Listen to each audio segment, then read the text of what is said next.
mind whenever that verdict was being read? Just hoping they reached the right decision. They were out, frankly, longer than we expected, and after a couple hours, you start to get a little nervous, and you're worried that maybe something crazy is going to happen. But I'm glad at the end, obviously, they reached the right decision, and we're really pleased with the result. Josh, it's been 19 months, nearly 2 years this family's had to, the families had to go through this, to hold, you said in Adams County, hold criminals accountable, to be able to hold this individual accountable, Mr. Yohn accountable for what he's done to this family. What does that mean? Again, we talk about social media and the things that post on Facebook or Instagram or whatever, and I've seen a lot of people talk about how he's making a mockery of the system. And I think it's important to point out that this is how the system is supposed to work. He has a right to represent himself.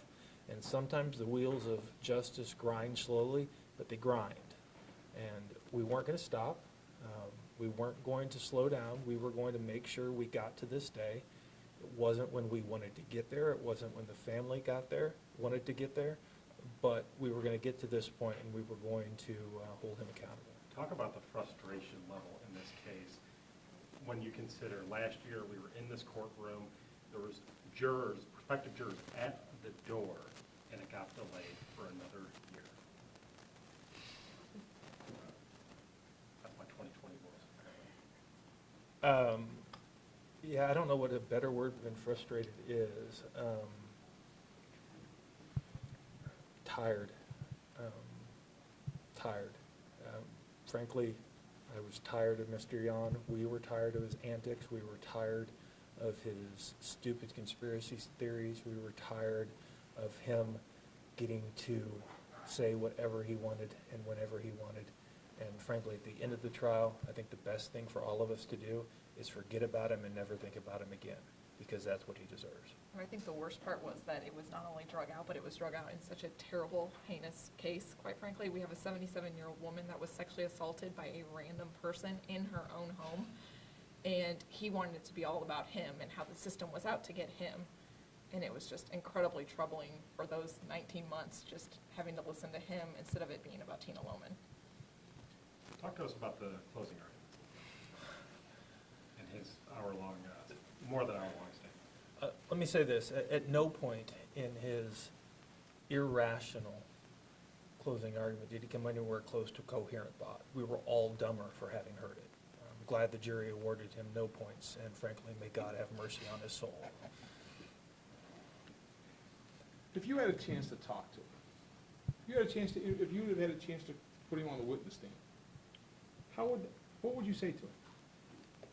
So very rarely will I talk about cross-examinations that we prepare.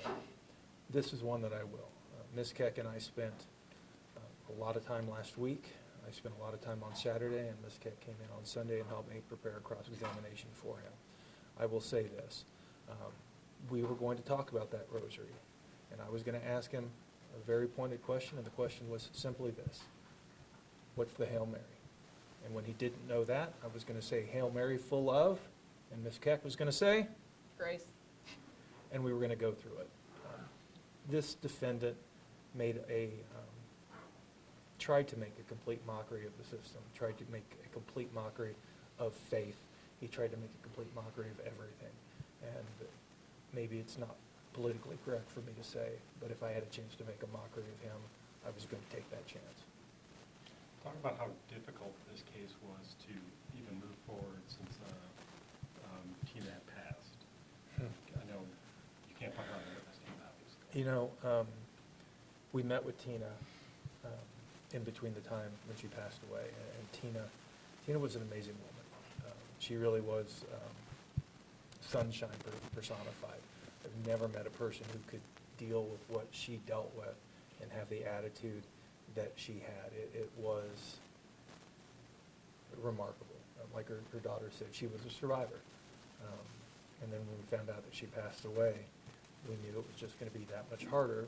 But I'm glad that we got a chance to meet her and get to know her and get to see that personality, because she really was the quintessential grandmother who loves Christmas and started listening to Christmas music long before anybody should start listening to Christmas music. Thoughts on sentencing? What the last every year that we can. We'll sit down and figure out the maximum possible sentence.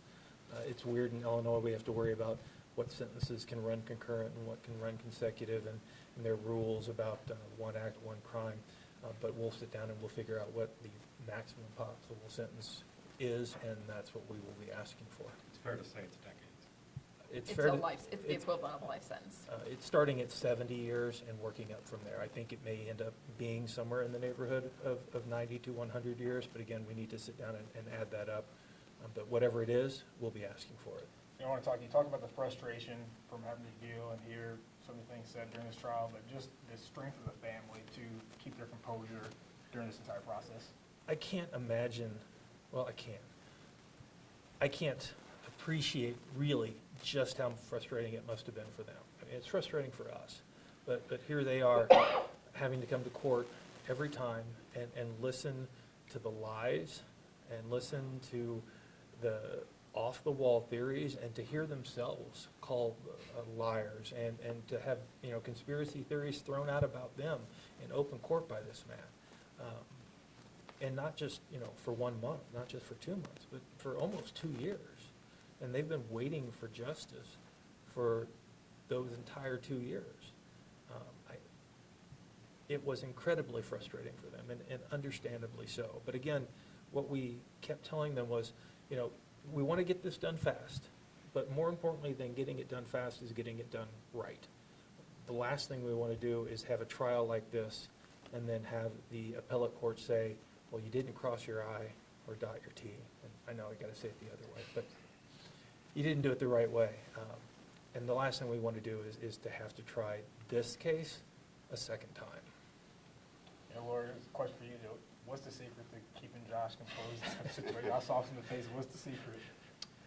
Josh and I have a very good trial relationship, if you can't tell.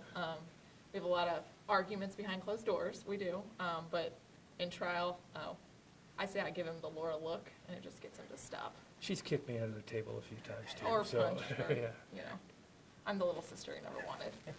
that's exactly right.